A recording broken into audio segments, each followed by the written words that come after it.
Hello and welcome to the HOA Show, where we discuss the news, problems, trends, and critical issues relating to life in a homeowner association. Join us every episode, and together we'll explore how to survive and thrive in the dizzying world of HOAs. Hello, and welcome to the HOA Show. In this episode, we'll be discussing SB 326, commonly referred to as the Balcony Bill. I'm your host, Ryan Gazelle, and today we're joined by attorney Chuck Fenton, as well as Tim Klein. Chuck Fenton is a managing partner of the law firm Fenton, Grant, Mayfield, Caneda, and Litt. Their firm is specialized in construction defect law for common interest developments throughout the Southwest. He's an active member and regular instructor for both CAI and CACM. And if your bio line is to be believed, before becoming an attorney, you were a commercial insurance broker. Is that right, Chuck? Right. Fortunately or unfortunately, I was a commercial insurance broker for Rollins Hoodig Hall, which eventually became Aon. And with that, I also worked construction for all summers during college and high school. So I have a little construction experience and some insurance experience, which is, I think, why I ended up in construction defect litigation. Wow. All right. So I've got my future mapped out for me here. And Tim, it's not too late for you. Yeah, look for future in law. Tim Klein is the CEO of Klein Agency Insurance Brokers, which he founded in 1998. He's been specializing in common interest development since the mid-'80s and was one of the first people in the country to earn the prestigious CIRMS designation. All right, I'm so glad to have both of you here to weigh in on this crazy important topic. Chuck, I know this bill has the whole industry pretty much scared out of their minds. There's a lot to unpack, so I think we'll kind of take it in 3 steps. First, how did this bill come about? Second, what does it mean for associations as far as the requirements? And third, what are your recommendations to boards on how to best comply? So diving right in, how the heck did this bill come about? Well, right. I appreciate you guys having me. And I will say it came about unfortunately. There was a tragedy in June of 2015 where there was a deck collapse in Berkeley, California, where 6 college students, I believe, died from this deck collapse, as well as 7 others were seriously injured. My understanding, they were having a good time on this deck when it just collapsed. And later they found out it was due to lack of maintenance and dry rot. And this building was only 8 years old. And that was an apartment building, wasn't it? It was. And so this law became effect not only for apartments, but condominium associations as well.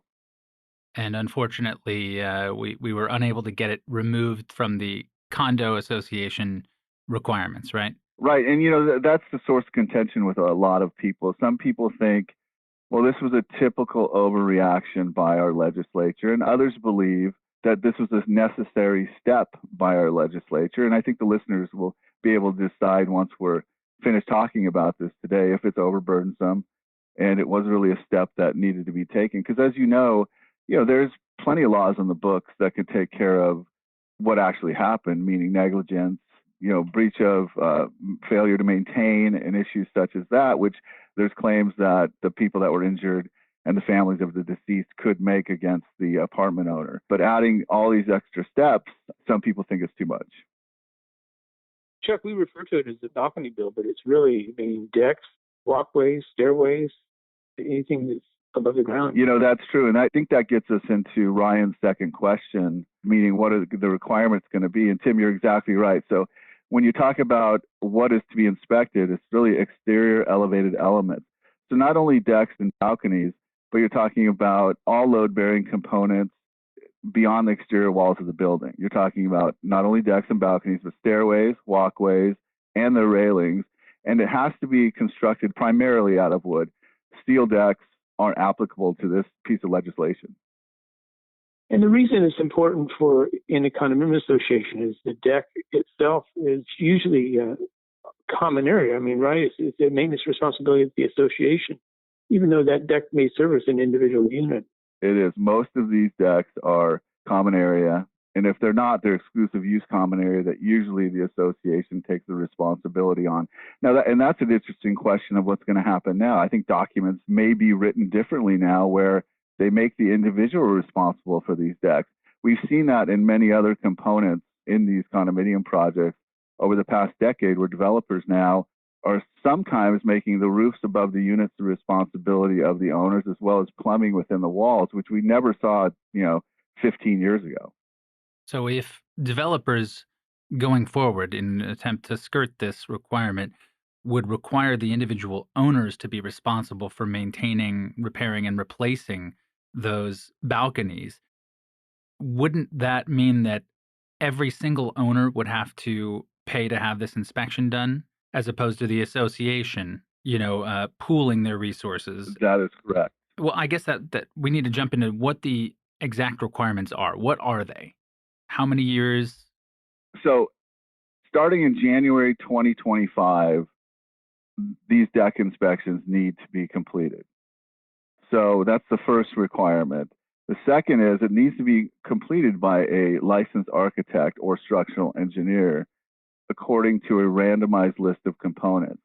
What's interesting about that is, so you're not only talking about licensed architects or structural engineers now, you're also having to bring a statistician in to design the testing. So now that statistician is involved, which is an extra cost to this entire process. And once the inspections occurred, the structural engineer who's going to have to stamp this plan, or architect who's going to have to stamp this report, has to have a 95% confidence level that the results for the entire project, that there's confidence that they inspected all of them, so that they can prove that these deficiencies either are there or aren't there. And what's interesting about that is usually in our construction defect case, we don't even need to get to the 95% level. We've been using statisticians for years, which, as I mentioned before, are very expensive, but usually courts are only requiring us to get to about the 90% level. So this is even more stringent than that. So basically, if you've got a 100-unit condominium association, 100 balconies, they're going to want to inspect all 100. Well, they're going to want to basically invasively test 15%, approximately 15% when you're talking about 100, and then visually inspect probably another 30 to 40. The statistician will design that testing, but they usually won't go out and visually inspect, and obviously won't invasively test all these decks. Where the expense comes is in the invasive testing portion of this, where they have to tear up the membrane. They have to look at the structural integrity of whether it's a walkway, whether it's a deck, whether it's a balcony. They have to look at these issues and then extrapolate from there. If they look at 15% of the decks and they find dry rot or structural issues in every one of them, then it's going to be 100% of them need to be repaired. And if it's 7% of the 15, the statistician will work out that percentage.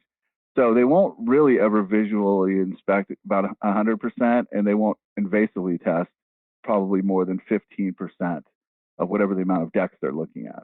And this is not something that can be done with some sort of a camera, a specialized camera that can kind of see through walls, like a leak detection situation. So I'm not saying that's not possible, but what I will say is most structural engineers and architects will require some sort of invasive testing to make sure, because there's technologies out there which will help in this.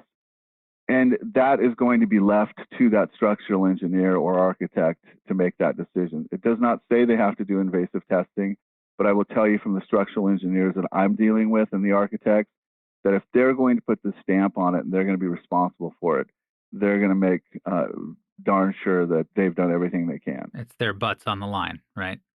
That's right. That's right. Chuck, I was curious, in sometimes when we have these really difficult, complex pieces of legislation come down, the legislature will say, this only applies to projects that are 30 units or larger. I didn't see anything in the bill that would say that even a 2-unit association that has balconies might be obligated to comply with that. Am I wrong? You're not wrong, except for the fact it does say it. It says 3 units. It should be 30 units. I would agree with your initial assessment that usually you see something with larger units, but it's 3 units and it's any element above 6 feet. So any association with 3 or more units in the association, not in a building. Correct. Interesting. And how often do they have to go through this process? That's a part of the requirements we're talking about, and I really appreciate you bringing us back to that, because I tend to, float off into the air once in a while. But so it's every 9 years after the initial inspection, and what they're doing is they're trying to follow the reserve study. Every 9 years, and it starts in 2025. 2025. I was just going to say, which is, as the day that we're recording this podcast, is 1,605 days from today. It just seemed like a long ways off, but that will go by very quickly.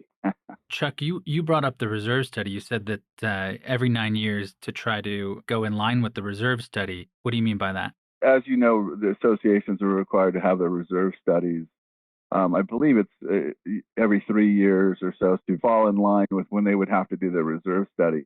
Tim also brought up a very good point there. Although it seems like a long way off, it's really not.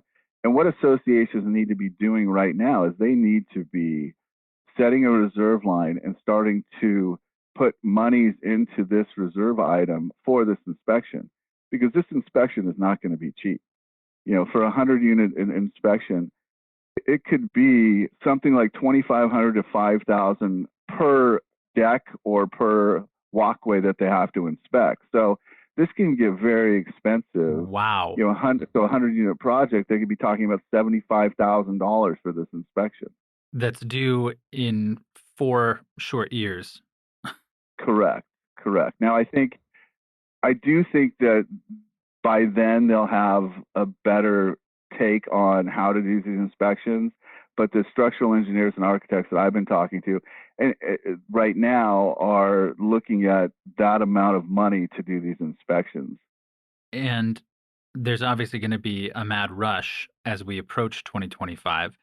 So have you met any associations or discussed with anybody that's already started this process?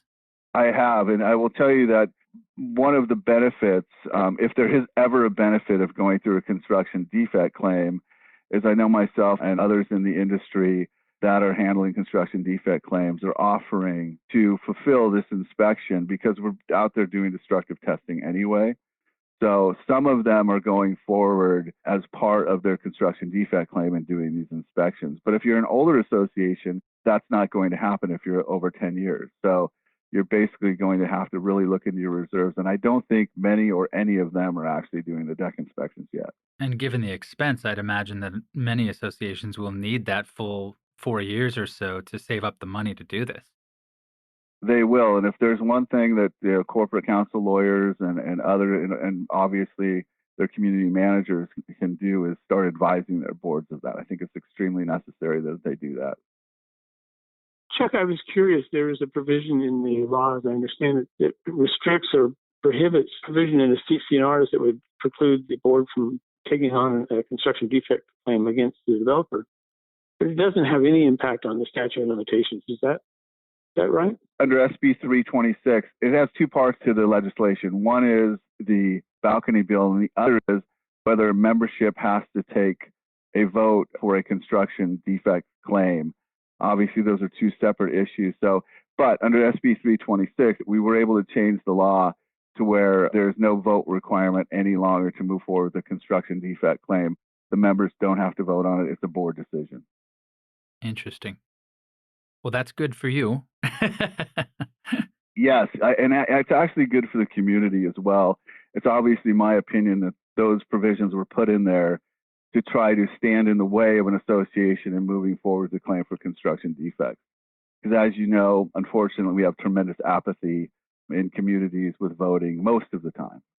Yes. And the statute of limitations is, 10 years for construction defect? It is. And what's interesting with construction defects, that your outside time to make a claim is 10 years from substantial completion or notice of completion. But SB 800, which was passed in 2003, came out with some interesting warranty provisions now. In the old days, when we all met and were practicing insurance and law, it used to be 3 years from the time you knew of your defect, you had to make your claim. That's oversimplified, but that's simply what it was. Now there are warranty periods which run from 1 year all the way to 10 years. So example, 1 year would be noise intrusion, 2 years would be dryer ducts, then you'd have 4 years for plumbing components that aren't working properly, so on and so forth. And then the larger ones, your structural, your roof, your stucco are under the 10-year provisions. So, but that's how the legislation is set forward now. So the balconies would fall into that 10-year slot. They would fall into that 10-year, yes. In all the structural components.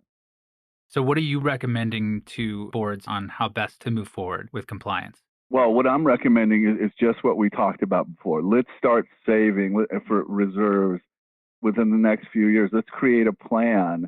And I'm saying, within a year, let's start creating a plan on who we're going to talk to and get bids for these structural engineers or architects. I've already seen pop up a few of these deck inspection companies. Let's, bring them in, talk to them, see what they can do, see if there's financing available, things like that. Really look into this. Don't wait till the last minute is really my recommendation. And is there a penalty for non-compliance by January 2025? There will be a penalty. I don't know exactly what that penalty is, but I know it's a financial penalty. This has been very illuminating. I'm scared to death, and I don't even own a condo. Yeah, I don't either. It's going to be very difficult for everybody to go through, for sure. Tim, do you have any thoughts on this? Chuck, one of the things that I find curious is how does a reserve study preparer reasonably know how much money to set aside for this constructive testing that's going to be required by the new law? And secondly, can they reserve for legal fees for expected litigation and discovery costs? A reserve study was really designed to set aside money for needed renovation and remodeling due to failing components, but have you ever seen them reserve for the money necessary to pursue that?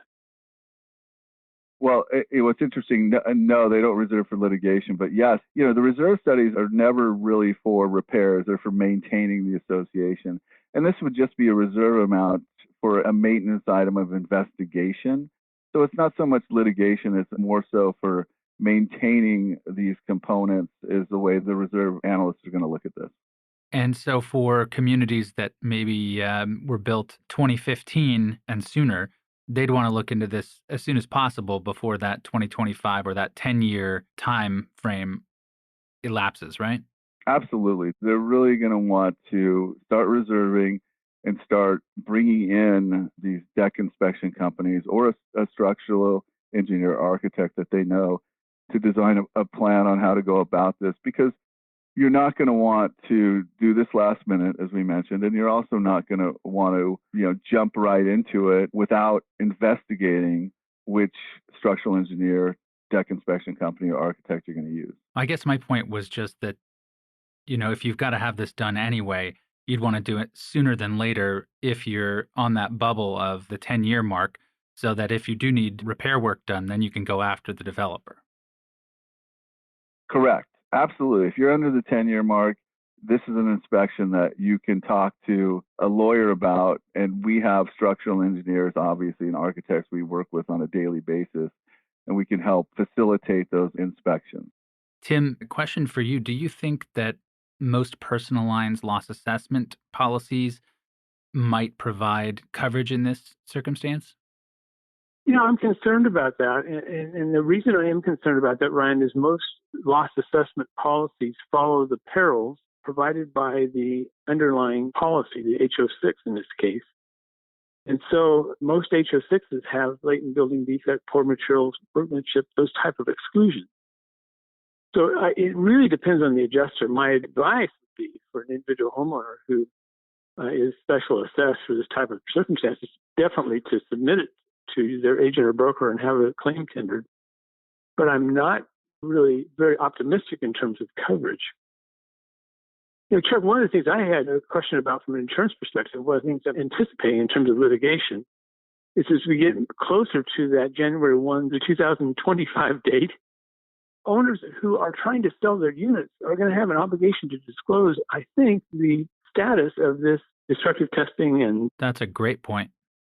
And I'm really concerned about the board getting sued for a restriction of trade or a similar lawsuit because they aren't able to sell their unit because the board hasn't complied with this new law. Sure. And I don't think the individual unit owner selling their unit will have that issue. Obviously, anybody can sue anybody in this country for anything. But I will say that it's going to be the association's responsibility, unless developer starts changing their documents, as we mentioned before. But it's going to be the association's responsibility to start reserving now. And, I don't think an individual member will know if the association is setting aside reserves for this unless their reserves go up because of this. So that is certainly something that should be discussed. My concern, Chuck, is that what owner is rightfully going to want to put 20% down and buy into a condominium association only to turn around and be immediately special assessed for the cost to pursue something that should have been done by this due date. I agree. And by the way, the association, if they do discuss a special assessment before somebody purchases that unit, that certainly should be disclosed. You are correct. And I hope that associations don't go to that method and wait till the last minute and do that. But we know that some probably will. But let's hope they don't. Well, it's most likely going to be the smaller associations that don't have a professional manager and are completely unaware of this new bill. Agreed. Any other thoughts to add, Chuck or Tim?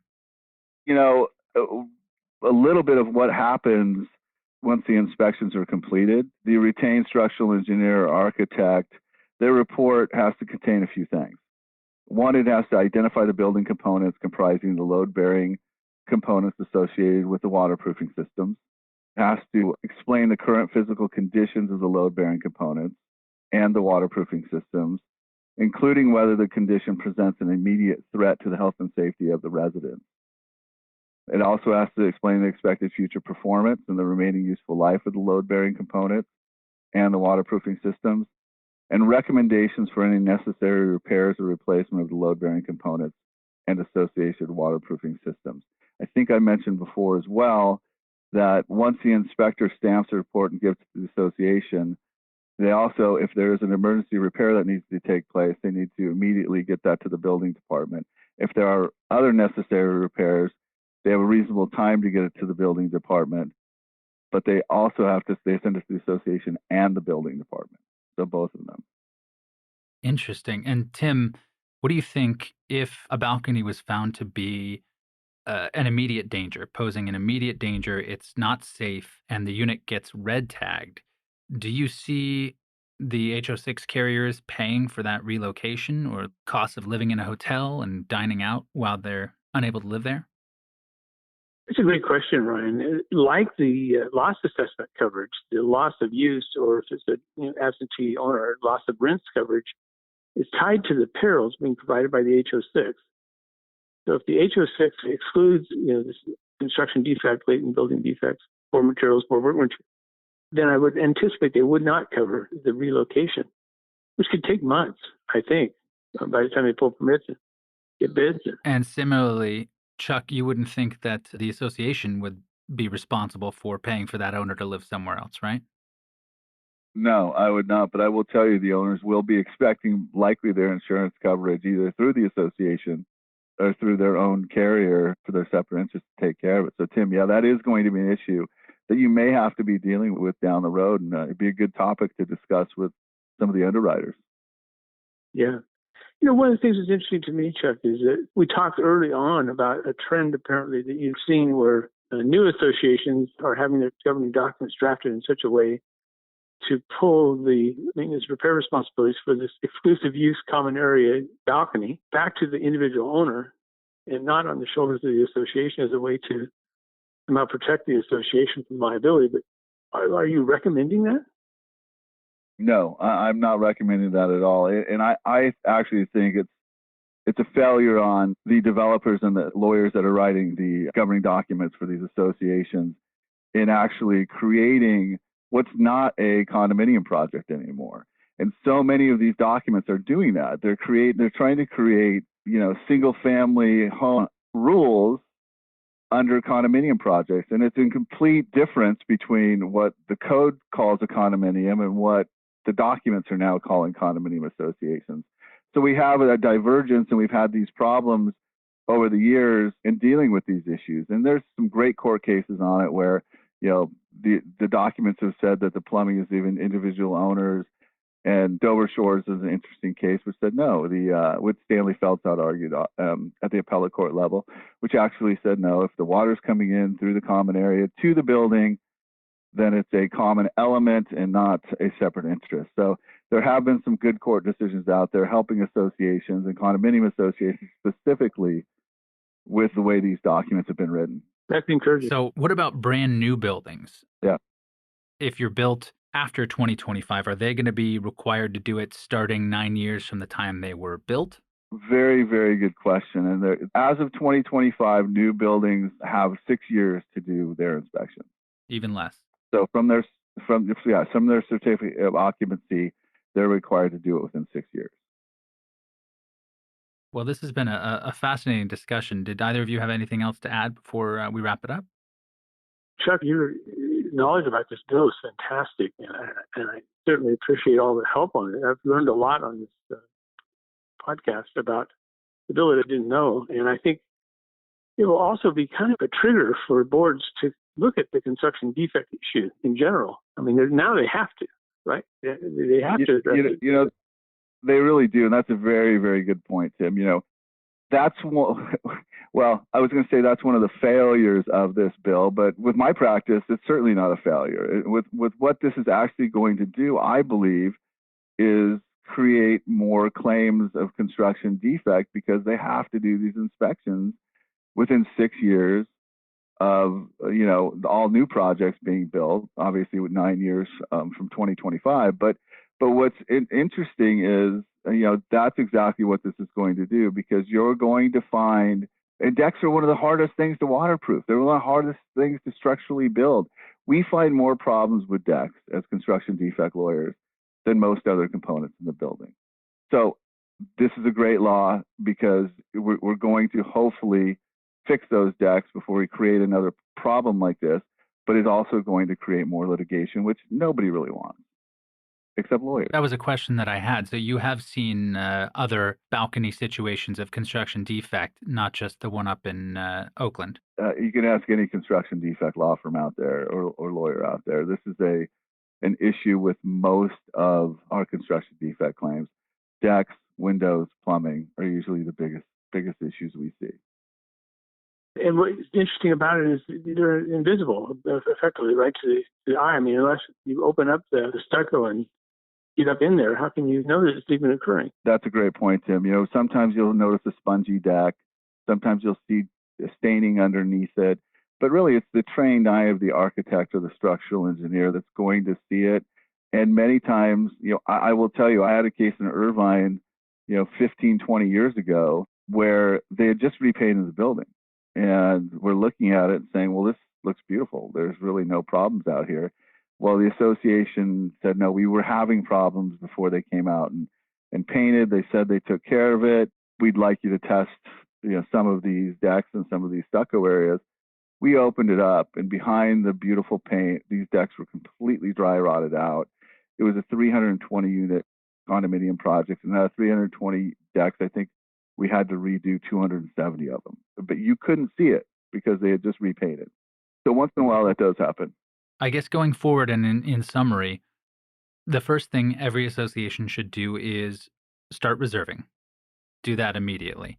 And can the board just automatically add that? Do they need to get a vote from the membership to add that onto the reserves? No, they'll just be able to add that reserve component on. Obviously, they're going to talk to the reserve company as well as their corporate counsel lawyer. But no, that's just a reserve item they can add on.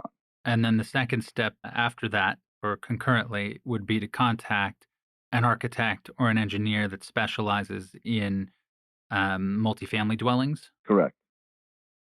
And I guess Correct. And just Google that. I'm sorry, I think I'd mentioned before that I have seen some deck companies pop up, deck inspection companies. So those will probably encompass a one-stop shop where you'll be able to get the destructive testing crew, the architect and the structural engineer, and the statistician for extrapolation. Great. Well, thank you so much for joining us today, Chuck. How can our listeners reach you if they have more questions or want to learn more? Our firm's website, fentongrat.com, or they can email me at cfenton@fentongrat.com. Be happy to answer any other questions and follow up with anybody. I really appreciate you guys having me on. Like I said, you know, we've all known each other a very long time. You know, Tim and I used to spend a lot of time in Los Angeles together, but I don't think we've seen each other for at least 6 or 7 years, and hope to see you and Ryan soon. Thanks so much, Chuck. Well, that's our show for today. We'd like to thank Chuck and Tim for sharing their time and expertise with us. And as we end our episode, we'd like to remind our listeners that if you have any comments, questions, or suggestions for topics that you'd like to learn more about, you can email us at feedback feedback@hoashow.org. feedback@hoashow.org. Join us next time on The HOA Show. To share or subscribe to the HOA Show, visit us at hoashow.org. There, you'll be able to listen to other episodes, find helpful resources relating to HOAs, provide feedback, submit questions, and check out other great stuff. The HOA Show podcast has been made possible by the contributions of Klein Agency Insurance Brokers, leaders in the community association industry. The views and opinions expressed by the podcast, its presenters and guests, do not constitute legal advice. For more information on how the topics in discussion apply to you, please consult with your own legal counsel.